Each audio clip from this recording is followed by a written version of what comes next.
ನಮಸ್ಕಾರ. ಇರೋ ವಾಸ್ತು ವೀಕ್ಷಕರಿಗೆ ಸ್ವಾಗತ. ನಾನು ನಿಮ್ಮ ವಾಸ್ತು ಜನಾರ್ದನ್.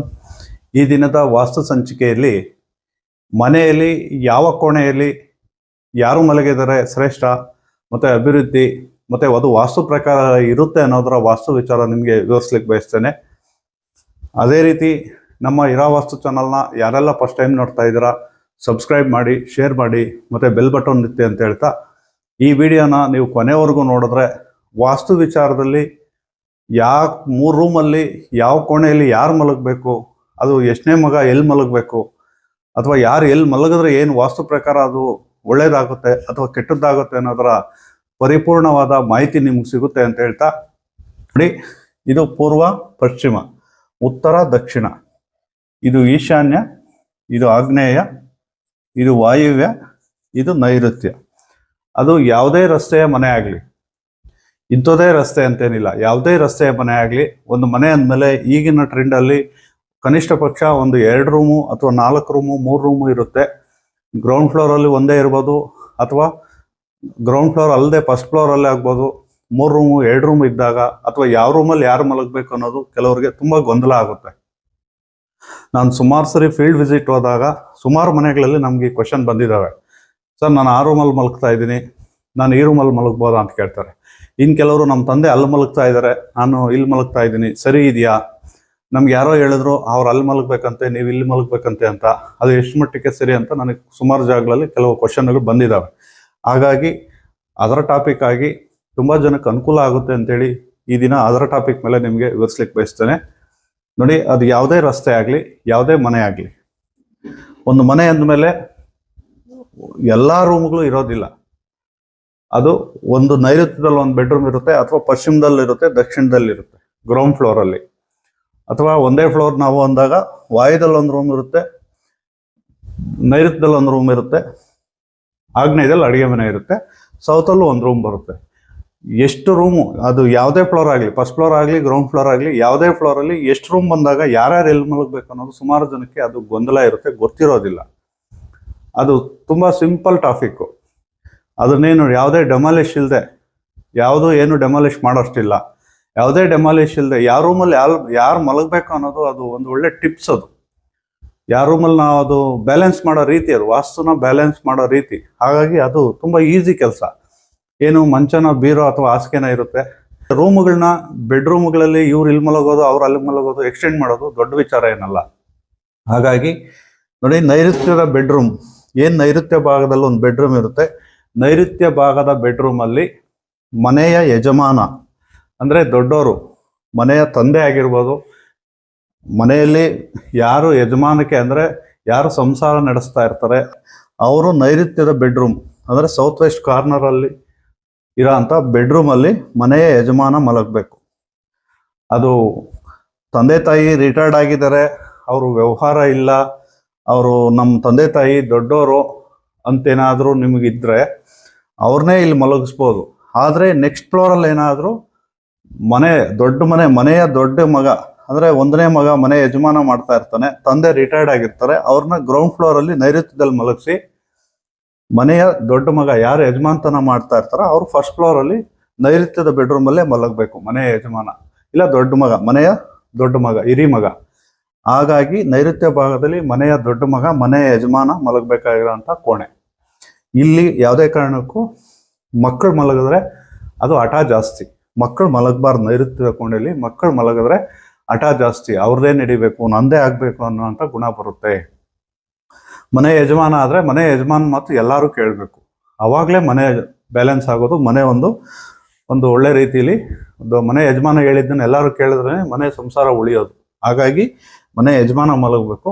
ಇಲ್ಲಿ ಯಾವುದೇ ಕಾರಣಕ್ಕೂ ಮಕ್ಕಳನ್ನ ಮಲಗಿಸ್ಬಾರ್ದು. ರಿಟೈರ್ಡ್ ಆಗಿರೋರು, ಯಾವುದೇ ಒಂದು ವ್ಯವಹಾರಿಕ ಕಟ್ಕೊಂಡಿಲ್ಲ, ನಾನು ಇಲ್ಲಿ ಮಲಗೋದಕ್ಕೆ ಅವಕಾಶನೇ ಇಲ್ಲ, ನೈಋತ್ಯದಲ್ಲಿ ಮನೆ ಇರೋ ಒಂದೇ ಬೆಡ್ರೂಮು, ಮೇಲೆ ರೂಮ್ ಇಲ್ಲ ಅಂದಾಗ ಯಜಮಾನ್ತನ ಮಾಡೋ ಮನೆ ಹಿರಿ ಮಗ ಅಲ್ಲಿ ಮಲಗಬೇಕು. ಪಶ್ಚಿಮದಲ್ಲಿ ಜಾಗ ಇದ್ದರೆ ತಂದೆ ತಾಯಿ ಮಲಗ್ಬೋದು, ಅಥವಾ ದಕ್ಷಿಣದಲ್ಲಿದ್ದರೂ ತಂದೆ ತಾಯಿ ಮಲಗ್ಬೋದು. ಸೌತಲ್ಲಿ ಯಾರು ಬೇಕೋ ಮಲಗ್ಬೋದು. ಸೌತಲ್ಲಿ ಮನೆ ಯಜಮಾನ ನೈಋತ್ಯದಲ್ಲಿ ಮಲಗಿದ್ಮೇಲೆ ದೊಡ್ಡ ಮಗ, ತಂದೆ ತಾಯಿ ಯಾರು ಬೇಕೋ ಮಲಗ್ಬೋದು, ಗಂಡ ಹೆಂಡತಿ ಮಲಗ್ಬೋದು. ಮತ್ತು ಆಗ್ನೇಯ ಭಾಗದಲ್ಲಿ ರೂಮ್ ಇದೆಯಾ, ಆಗ್ನೇಯ ಭಾಗದಲ್ಲಿ ರೂಮ್ ಇದೆ ಅಂದಾಗ ಅದು ಗ್ರೌಂಡ್ ಫ್ಲೋರಲ್ಲಿ ಆಗ್ಬೋದು, ಫಸ್ಟ್ ಫ್ಲೋರಲ್ಲಿ ಆಗ್ಬೋದು. ಗ್ರೌಂಡ್ ಫ್ಲೋರಲ್ಲಿ ಆಲ್ಮೋಸ್ಟ್ ಆಲ್ ಆಗ್ನೇಯದಲ್ಲಿ ಅಡುಗೆ ಮನೆ ಇರುತ್ತೆ, ಅಥವಾ ವಾಯುದಲ್ಲಿ ಅಡುಗೆ ಮನೆ ಇದೆ ಅಂದರೆ ಆಗ್ನೇಯದಲ್ಲಿ ರೂಮ್ ಇದೆ ಅಂದರೆ ಮನೆಯ ಎರಡನೇ ಮಗ ಮಲಗಬೇಕು, ಮನೆಯ ಎರಡನೇ ಸಂತತಿ ಆಗ್ನೇಯದಲ್ಲಿ ಮಲಗಬೇಕು. ಆವಾಗ ಅವ್ರಿಗೆ ಒಂದು ಒಳ್ಳೆಯ ವಿದ್ಯೆ ಮತ್ತು ಒಂದು ಒಳ್ಳೆಯ ಒಂದು ಗೌರವ, ಒಂದು ಒಳ್ಳೆಯ ಆರೋಗ್ಯ ಸಿಗುತ್ತೆ.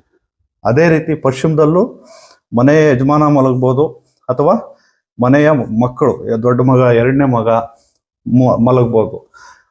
ಈ ವಾಯುವ್ಯದ ಕೋಣೆಯಲ್ಲಿ ಮೂರನೇ ಮಗ ಮಲಗಬೇಕು, ಮನೆಯ ಮೂರನೇ ಸಂತಾನ.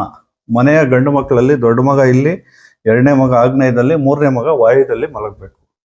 ಅಥವಾ ಮನೆಯಲ್ಲಿ ಹೆಣ್ಮಕ್ಳಿದ್ದಾರೆ ಅಂದರೆ ಅವರು ಮದುವೆ ಆಗಿ ಕೊಡಬೇಕು ಅಂತಂದರೆ ಅವ್ರನ್ನ ಹೊರಗಡೆ ನೀವು ಯಾವುದೋ ಒಂದು ಒಳ್ಳೆ ಮನೆ ಸೇರಿಸ್ಬೇಕು ಅಂದ್ರೂ ಮನೆಯ ವಾಯುವ್ಯ ಭಾಗದಲ್ಲಿರೋಂಥ ರೂಮಲ್ಲಿ ಮನೆಯ ಹೆಣ್ಣು ಮಗಳನ್ನ ಮದುವೆ ಆಗಿ ಬಂದಿರತಕ್ಕಂಥವ್ರು ಮಲಗಿದ್ರೆ ಒಂದು ಒಳ್ಳೆ ಮನೆಗೆ ಸೇರ್ತಾರೆ, ಒಂದು ಒಳ್ಳೆಯ ಮನೆಯ ಅವ್ರಿಗೆ ಸಂಬಂಧ ಬರುತ್ತೆ ಅಂತಲೇ ಹೇಳ್ಬೋದು.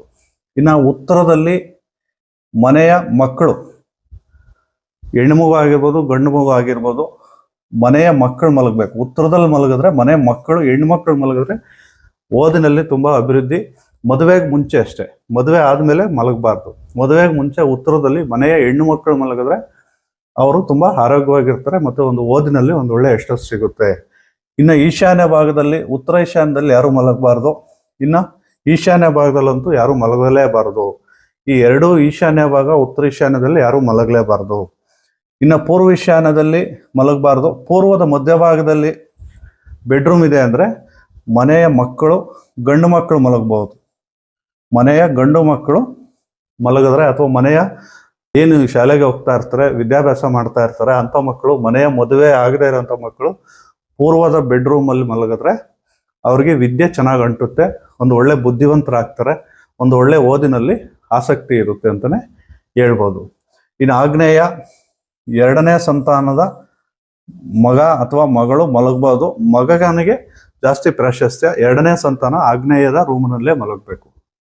ಈ ರೀತಿ ನೈಋತ್ಯ ಭಾಗದಲ್ಲಿ ಯಾವ್ಯಾವ ಭಾಗದಲ್ಲಿ ಯಾರು ಮಲಗಬೇಕು, ಯಾವ ರೂಮಲ್ಲಿ ಯಾರು ಮಲಗಿದ್ರೆ ಅವ್ರಿಗೆ ಅಭಿವೃದ್ಧಿ ಜಾಸ್ತಿ ಅಂತ ಹೇಳಿದ್ದೇನೆ. ಅದೇ ರೀತಿ ಆ ರೂಮ್ಗಳು ಬಿಟ್ಟು ಬೇರೆ ಬೇರೆ ಜಾಗಗಳಲ್ಲಿ, ಸಪೋಸ್ ವಾಯುದಲ್ಲಿ ಮನೆ ಯಜಮಾನ ವಾಯುದ ರೂಮಲ್ಲಿ ಮಲಗ್ತಾ ಇದ್ದಾನೆ ಅಂತಂದರೆ ಅಲದಾಟ ಜಾಸ್ತಿ ಇರುತ್ತೆ, ಓಡಾಟ ಜಾಸ್ತಿ ಇರುತ್ತೆ, ಮತ್ತು ಅವರು ಒಂದು ಹೊರಗಡೆ ಗೌರವಿತವಾಗಿ ವ್ಯವಹಾರ ಮಾಡೋದಕ್ಕಾಗೋದಿಲ್ಲ. ಸುತ್ತಾಟ ಜಾಸ್ತಿ, ಖರ್ಚು ಜಾಸ್ತಿ, ಸಾಲ ಓಲಗಳು ಜಾಸ್ತಿ ಮಾಡ್ಕೊಳ್ತಾರೆ. ಇನ್ನು ಆಗ್ನೇಯ ಭಾಗದಲ್ಲೂ ಮನೆ ಯಜಮಾನ ಮಲಗಬಾರ್ದು. ಆಗ್ನೇಯ ಭಾಗದಲ್ಲಿ ಮನೆ ಯಜಮಾನ ಮಾಡಿದ್ರೆ ಮನೆಯಲ್ಲಿ ಅಂಡರ್ಸ್ಟ್ಯಾಂಡಿಂಗ್ಸ್ ಇರೋದಿಲ್ಲ, ವ್ಯವಹಾರಿಕವಾಗಿ ಒಳ್ಳೆ ಸಂಬಂಧಗಳಿರೋದಿಲ್ಲ, ಫೈನಾನ್ಷಿಯಲಿ ಅವರು ಮನೆಯ ಯಜಮಾನ ಅನ್ಸ್ಕೊಳೋದಕ್ಕಾಗೋದಿಲ್ಲ. ಅದೇ ರೀತಿ ಫಸ್ಟ್ ಫ್ಲೋರಲ್ಲಿ ಆಗಲಿ, ಗ್ರೌಂಡ್ ಫ್ಲೋರಲ್ಲೇ ಆಗಲಿ, ನಾನು ಗ್ರೌಂಡ್ ಫ್ಲೋರ್ ಆದರೆ ಈ ರೀತಿ ಹೇಳಿದ್ದೇನೆ, ಫಸ್ಟ್ ಫ್ಲೋರ್ ಆದ್ರೂ ಇದೇ ರೀತಿ. ಫಸ್ಟ್ ಫ್ಲೋರಲ್ಲಿ ಗ್ರೌಂಡ್ ಫ್ಲೋರ್ ಇದ್ದು, ಫಸ್ಟ್ ಫ್ಲೋರಲ್ಲಿ ಇಲ್ಲ ಒಂದೇ ಮನೆ ಆದ್ರೂ ಇದೇ ಫಾಲೋಅಪ್ ಮಾಡಬೇಕು. ಗ್ರೌಂಡ್ ಫ್ಲೋರಲ್ಲಿ ಒಂದೇ ಬೆಡ್ರೂಮ್ ಇದೆಯಾ, ಮನೆಯ ತಂದೆ ತಾಯಿನ ಮಲಗಿಸಿ ಅಥವಾ ಮನೆ ಯಜಮಾನನ ಮಲಗಿಸಿ. ಅದೇ ರೀತಿ ಆಗ್ನೇಯದಲ್ಲಿ ರೂಮ್ ಇದೆಯಾ, ಅದೇ ಜಾಗದಲ್ಲಿ ಫಸ್ಟ್ ಫ್ಲೋರ್ ಆದ್ರೂ ಇದೇ ಫಾರ್ಮುಲಾನ ಯೂಸ್ ಮಾಡಬೇಕು. ಮಕ್ಕಳನ್ನ ಓದತಕ್ಕಂಥ ಮಕ್ಕಳನ್ನ ಪೂರ್ವದ ಕೋಣೆಯಲ್ಲಿ ಮಲಗಿಸಿ ತುಂಬ ಚೆನ್ನಾಗಿ ಓದ್ತಾರೆ, ಅಥವಾ ಉತ್ತರದ ಕೋಣೆಯಲ್ಲಿ ಮಲಗಿಸಿ ತುಂಬ ಚೆನ್ನಾಗಿ ಹೋಗ್ತಾರೆ. ಈಶಾನ್ಯದ ಕೋಣೆಯಲ್ಲಿ ಯಾವುದೇ ಕಾರಣಕ್ಕೂ ಮಕ್ಕಳಾಗಲಿ, ಮನೆಯ ದಂಪತಿಗಳಾಗಲಿ, ಗಂಡ ಹೆಂಡತಿ ಆಗಲಿ ಈಶಾನ್ಯದ ಕೋಣೆಗಳಲ್ಲಿ ಮಲಗಬಾರ್ದು. ಈಶಾನ್ಯದ ಕೋಣೆಯಲ್ಲಿ ಏನಾದರೂ ಗಂಡ ಹೆಂಡತಿ ಮಲಗಿದ್ರೆ ಅವ್ರಿಗೆ ಕಿತ್ತಾಟಗಳಿರುತ್ತೆ, ಮತ್ತು ಡೈವರ್ಸ್ಗಳಿಗೆ ಹೋಗೋದು, ಗಂಡ ಹೆಂಡತಿ ಯಾವಾಗಲೂ ಅನ್ಯೂನ್ಯತೆ ಇಲ್ಲದೆ ಇರೋವಂಥದ್ದು ಸಮಸ್ಯೆಗಳಾಗುತ್ತೆ. ಹಾಗಾಗಿ ನೈಋತ್ಯದ ಭಾಗದ ರೂಮು ಖಾಲಿ ಬಿಡಬಾರ್ದು. ನೈಋತ್ಯದ ಭಾಗದ ರೂಮಲ್ಲಿ ಮಲಗಿ ಫಿಲಫ್ ಆದಮೇಲೆ ದಕ್ಷಿಣದ ಕೋಣೆನ ಮನೆಯ ಎರಡನೇ ಸಂತಾನ ಅಥವಾ ಮನೆಯ ಯಜಮಾನ, ಮನೆಯಲ್ಲಿ ಯಾರಿರ್ತಾರೆ ಅವರು ಮಲಗ್ಬೋದು. ಆದರೆ ನೈಋತ್ಯದ ಭಾಗದ ಕೋಣೆನ ಯಾವುದೇ ಕಾರಣಕ್ಕೂ ಖಾಲಿ ಬಿಡಬಾರ್ದು.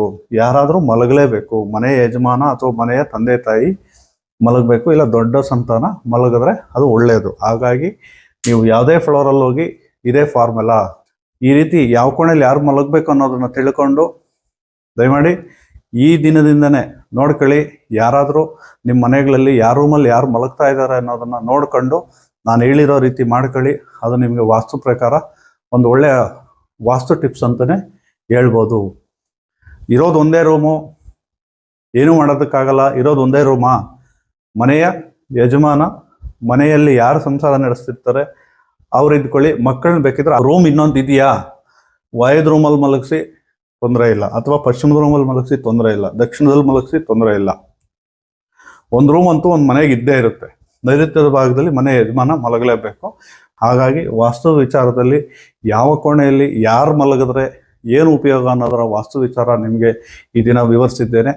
ನಮ್ಮ ಇರಾ ವಾಸ್ತು ಚಾನಲ್ನ ಯಾರೆಲ್ಲ ಫಸ್ಟ್ ಟೈಮ್ ನೋಡ್ತಾ ಇದ್ದೀರಾ, ಸಬ್ಸ್ಕ್ರೈಬ್ ಮಾಡಿ, ಶೇರ್ ಮಾಡಿ, ಮತ್ತು ಬೆಲ್ ಬಟನ್ ಒತ್ತಿ ಅಂತ ಹೇಳ್ತಾ, ಈ ದಿನದ ವಾಸ್ತು ಸಂಚಿಕೆ ನಿಮಗೆ ಇಷ್ಟ ಆಗಿದೆ ಅಂತ ಭಾವಿಸ್ತಾ, ನಮ್ಮ ಇರಾ ವಾಸ್ತು ಚಾನಲ್ನಲ್ಲಿ ಇದೇ ರೀತಿ ಮುಂದಿನ ದಿನಗಳಲ್ಲಿ ಒಳ್ಳೊಳ್ಳೆಯ ವಾಸ್ತು ವಿಚಾರಗಳು ನಿಮ್ಮ ಮುಂದೆ ಬರ್ತವೆ ಅಂತ ಹೇಳ್ತಾ ಈ ದಿನದ ವಾಸ್ತು ಸಂಚಿಕೆನ ಇಲ್ಲಿಗೆ ಮುಗಿಸ್ತಾ ಇದ್ದೇನೆ. ನಮಸ್ಕಾರ.